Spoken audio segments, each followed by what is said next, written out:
আসসালামু আলাইকুম সবাইকে। আজকের ভিডিওতে দেখব আমরা টিম ওয়াটার ল্যাব থেকে কিভাবে ডেলিভারি সম্পন্ন করতে হয়। তো আমি চলে যাচ্ছি আমার ফোনে টিম ওয়াটার ল্যাবটিতে। ট্যাবটিতে প্রবেশের সাথে সাথে আমার ড্যাশবোর্ডটি চলে আসলো। তো এখানে যদি আমরা লক্ষ্য করি, এখানে একটা ডেলিভারি নামের অপশন আছে। তো আমি ডেলিভারি অপশনের ভিতরে প্রবেশ করছি। প্রবেশ করার সাথে সাথে সবার উপরে আমি তিনটা অপশন দেখতে পাচ্ছি। প্রথম অপশনটি হচ্ছে নতুন, দ্বিতীয় অপশনটি পিক এবং শেষ অপশনটি হচ্ছে বিতরণ। অর্থাৎ আজকে সারাদিন আমি যা অর্ডার করছি, যেমন আমি যদি এখানে তারিখগুলো লক্ষ্য করি, এগুলো প্রত্যেকটা কিন্তু আজকে 3 তারিখের অর্ডার। মানে আজকে যা অর্ডার হচ্ছে এই সকল অর্ডারগুলো আমি খুঁজে পাবো হচ্ছে নতুনের লিস্টে। এবং এই অর্ডারগুলো যখন আমি প্রত্যেকটা অর্ডারের পাশে দেখেন একটি করে বক্স আছে, এই বক্সে মার্ক করে যখন আমি এগুলোকে পিক ডেলিভারি দিব, তখন এগুলো চলে যাবে হচ্ছে এই পিক লিস্টে। তখন এগুলোকে আমি আর নতুনের লিস্টে খুঁজে পাবো না। এবং পিক লিস্ট থেকে যখন আমি একটা একটা করে অর্ডার ডেলিভারি দেখাবো, তখন সেইগুলো চলে যাবে হচ্ছে বিতরণের লিস্টে। তো এখন আমি আবার নতুন লিস্টে চলে আসি। আজকে আমি ধরে নিচ্ছি সারাদিনে আমার এই 4টা মেমোই হয়েছে। তো আমি সিম্পলি প্রত্যেকটা মেমোর পাশে যে বক্সগুলো আছে, আমি বক্সগুলোকে টিক দিব। টিক দেওয়ার পরে আমার পরবর্তী কাজ হচ্ছে এগুলোকে পিক ডেলিভারি দেওয়া। অর্থাৎ পিক ডেলিভারি মানে হচ্ছে ডেলিভারির জন্য প্রস্তুত করা। মানে আজকে সারাদিন যে অর্ডার করব, আজকে সন্ধ্যার সময় পয়েন্টে যেয়ে আমি এগুলো পিক করে দিব। তো পিক ডেলিভারিতে চাপ দিচ্ছি আমি। চাপ দেওয়ার সাথে সাথে আমি দেখতে পারবো নতুনের লিস্টে আর কোনো অর্ডার এখন নেই, কারণ এগুলো অলরেডি আমি পিক করে ফেলেছি। তো পিক করার পরে এগুলো চলে গিয়েছে হচ্ছে পিকড লিস্টে। তো এখন আমি পিকড লিস্টে প্রবেশ করছি। প্রবেশ করার সাথে সাথে আমি যে 4টি অর্ডার করেছি এবং সাথে আরেকটি অর্ডার আগে আমি পিক করেছিলাম, মোট 5টি অর্ডার এখানে দেখা যাচ্ছে। তো একজন এমডিও কিন্তু চাইলে ডিএসআরের লাইফটাকে ইজি করতে পারে। এখানে এই যে 5টা দোকানে কোন প্রোডাক্ট কত পিস অর্ডার হয়েছে সেটা কিন্তু ইজিলি এই সামারির মাধ্যমে দেখা সম্ভব। তো আমি সামারিতে চাপ দিচ্ছি। অর্থাৎ এই পণ্যগুলো এখন পর্যন্ত অর্ডার হয়েছে। একজন ডিএসআর চাইলে ইজিলি এখানে কোন পণ্য কত পিস লাগবে সেটা দেখে দেখে সে প্রোডাক্টগুলো তার ভ্যানে লোড করতে পারবে। এবং চাইলে এখান থেকে প্রিন্টও করা যাবে, প্রিন্টের অপশন দেওয়া আছে। প্রিন্টের সাথে কানেক্ট করে প্রিন্ট বাটনে চাপ দিলে এই সামারিটা বের হয়ে যাবে। এখন পিক লিস্ট থেকে আমি কিভাবে ডেলিভারি দেখাবো। তো এখন আজকে হচ্ছে 3 তারিখ, রাত্র 12টার পর কিন্তু অটোমেটিকলি এই পিক লিস্টের যে প্রোডাক্টগুলো এখন দেখাচ্ছে এগুলো ভ্যানিশ হয়ে যাবে, এখানে আর দেখাবে না। তো আগামীকাল যেহেতু 4 তারিখ হবে, আমাকে ডেট ফিল্টারিং করতে হবে। তো ডেট ফিল্টারিংয়ের এই যে option from date to date আর হচ্ছে অনুসন্ধান করুন। তো ফ্রম ডেটে আমাকে 3 লিখতে হবে, মানে আগামীকাল 4 তারিখে যে আমি 3 লিখব, এবং টু ডেটও আমাকে 3 লিখতে হবে। লেখার পরে পাশে যে অনুসন্ধান করুন বাটনটি আছে, এখানে আমি চাপ দিব। চাপ দিলে পরে এই পিক লিস্টে 3 তারিখে যে পণ্যগুলো আছে এগুলো আমার এখানে চলে আসবে।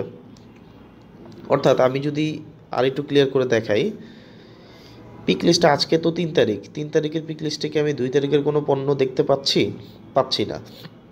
তো 2 তারিখের পণ্য যেগুলো পিক করা অবস্থায় আছে, 2 তারিখের পণ্য তো আজকে ডেলিভারি হচ্ছে, এখন তো সামারি পাই নাই, এমডিও সামারি পায় নাই। তো সে যখন সন্ধ্যার সময় ডিএসআর তাকে সামারি দেবে, তখন সে সামারি দেখে দেখে ডেলিভারি দেখাবে আর কি। তো এখন 2 তারিখ, আমি আজকে যেহেতু 3 তারিখ, আমি 2 তারিখের ডেটটা ফিল্টার করছি। 2, এখানে আমি 2 দিচ্ছি। দেওয়ার পরে এই যে অনুসন্ধান করুন যে লেখাটা আছে, এখানে চাপ দিচ্ছি। চাপ দিয়ে আমি কিছু, এই যে দেখেন, আপনারা যদি খেয়াল করেন এখানে দেখেন এগুলো কিন্তু সব 2 তারিখের। হ্যাঁ, এই অর্ডারগুলো প্রত্যেকটা অর্ডার 2 তারিখের এবং এগুলোর স্ট্যাটাস হচ্ছে পিক আপ, মানে এগুলো পিক আপ করা অবস্থায় আছে। আজকে কিন্তু 3 তারিখ, 3 তারিখে কিন্তু আমি এটা দেখতে পাচ্ছিলাম না, কিন্তু যখনই আমি উপরে ডেট ফিল্টারিং করে 2 তারিখ দিয়েছি, সাথে সাথে কিন্তু আমার পিক লিস্টের প্রোডাক্টগুলো এখানে চলে আসছে। তো আগামীকাল যখন সারাদিন ডিএসআর ডেলিভারি দিবে, ডেলিভারি শেষ করে যখন সন্ধ্যা সে সামারি দিবে যে এই দোকানে এই প্রোডাক্ট সে ডেলিভারি করেছে, তখন আপনাকে এইভাবে ডেট ফিল্টারিং করে এই পিক লিস্টে আসতে হবে। পিক লিস্টে আসার পরে যেমন এই যে জিন্নাত স্টোর, প্রথম যে দোকানটা, এই স্টোরটার ভিতরে আমি ঢুকছি। হ্যাঁ, ঢোকার পরে এখানে দেখলাম একমি প্রিমিয়াম ড্রিঙ্কিং ওয়াটার, এই দোকানদার 24 পিস অর্ডার করেছে। তো সে যদি, দোকানদার যদি প্রোডাক্টটা রিসিভ করে থাকে, তো সিম্পলি আমি পেমেন্ট গ্রহণ যে লেখাটা আছে, পেমেন্ট গ্রহণে চাপ দিব এবং এখানে যে নিশ্চিত করুন বাটনটি আছে, নিশ্চিত করুনে চাপ দিলেই আমার এই অর্ডারটা ডেলিভারি হয়ে গেল।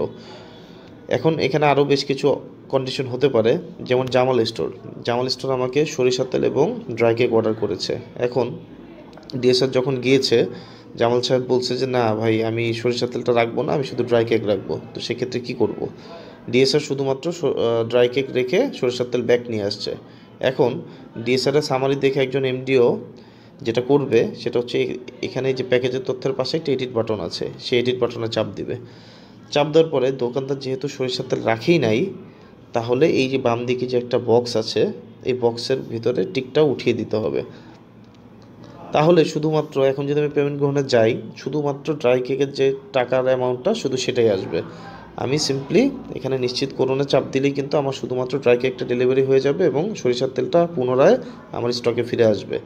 অথবা এখানে আরেকটা কন্ডিশন হতে পারে, ড্রাই কেক দোকানদার 36 পিস অর্ডার করেছিল, কিন্তু সে 36 পিস রাখেনি, সে হয়তো 24 পিস রেখেছে। তো সেক্ষেত্রে কী করব? সেক্ষেত্রে হচ্ছে সিম্পলি আমি এই 36 পিসের জায়গায় চাপ দিব। চাপ দিলে 36 পিসের জায়গায় চাপ দিলে কিন্তু এখানে আমি কোয়ান্টিটিটা কমাতে পারবো, 24 পিস আমি দিতে পারবো। তাহলে কিন্তু আমার 24 পিসের দাম হিসেবে যেটা আসে সেটাই এখানে আসবে।